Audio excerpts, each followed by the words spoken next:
At sa kasagsagan naman po ng Bagyong Christine, nagsagawa po ng aerial inspection si Pangulong Bongbong Marcos Jr. para makita po yung lawak ng pinsala ng hagupit ng Bagyong Christine sa iba't ibang lugar po sa Luzon. Mas pinaigting at pinabibilisan na rin po ang relief operations alinsunod sa kautusan ng Pangulo. Alamin po natin ang detalye sa live report ni Eden Santos. Eden. Ipinag-utos ni Pangulong Ferdinand Marcos Jr. ang walang tigil na rescue at relief operations sa mga sinalanta ng severe tropical storm Christine.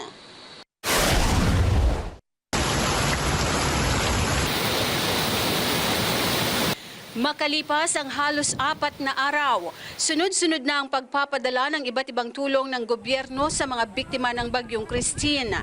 Yan ay matapos ang unti-unting pagtigil ng malalakas na ulan at pagbaba ng tubig baha na sanhi ng pagkaantala ng tulong mula sa national government. Nakatutok ang relief at rescue operations sa mga lugar sa Bicol Region. Sa ikalawang situation briefing na ginanap sa Malacanang, idiniin ng Pangulo na hirap makapasok ang tulong sa Bicol dahil sa malakas na ulan at matinding pagbaha. Mukhang the problem is not the availability of relief goods and the responders, but is the accessibility dun sa areas, especially in Kamsur, dahil marami pang nakalubog. Sa situation briefing ay nakiusap kay PBBM si Naga City Mayor Nelson Legacion na matulungan sila sa pagkain, tubig at mga damit. Anya, nasa 20,000 pamilya pa sa 9 na barangay ang lubog pa sa tubig baha. Pero I must admit, Mr. President, at hinihingi po namin yung tulong, particularly ng DSWD, kinukulang na po kami sa pagkain, sa tubig.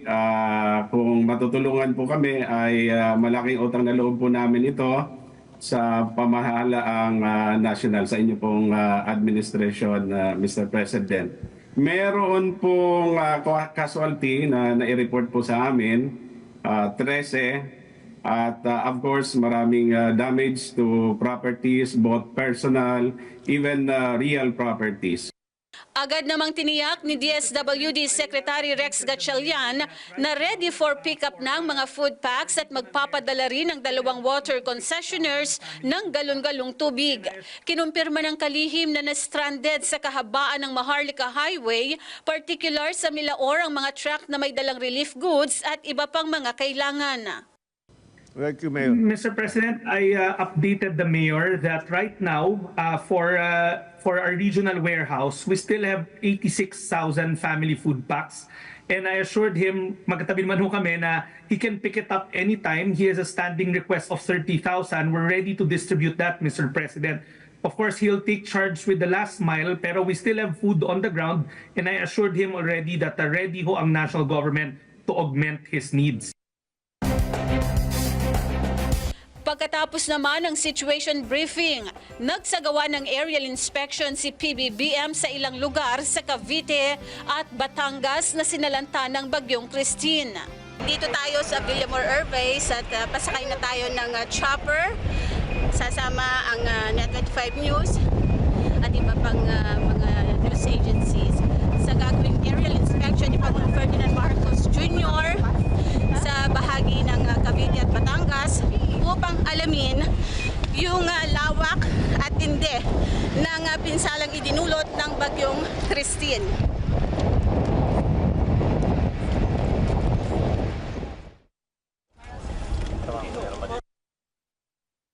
Nakasakay na kami ngayon sa chopper at anytime ay lilipad na para makasama sa gagawing aerial inspection ni Pangulong Ferdinand Marcos Jr.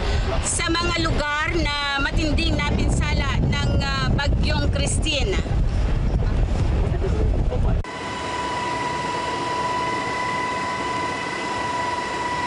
Kabilang sa dinaanan namin ay ang mga palaisdaan sa Laguna de Bay. Kita ang mga fish pen na lubog pa dahil sa taas ng tubig. Kapuna-puna rin ang epekto ng bagyo maging sa mga komunidad sa mga coastal areas sa Batangas at ilang palayan. Nasira ding tulay. Pero sa kabuuan ay halos humupa ng baha sa karamihan ng mga lugar na dinaanan ng chopper. Kasama ng Pangulo sa aerial inspection sina DILG Secretary John Vic Remulla, DPWH Secretary Manuel Bunoan at iba pa. Okay.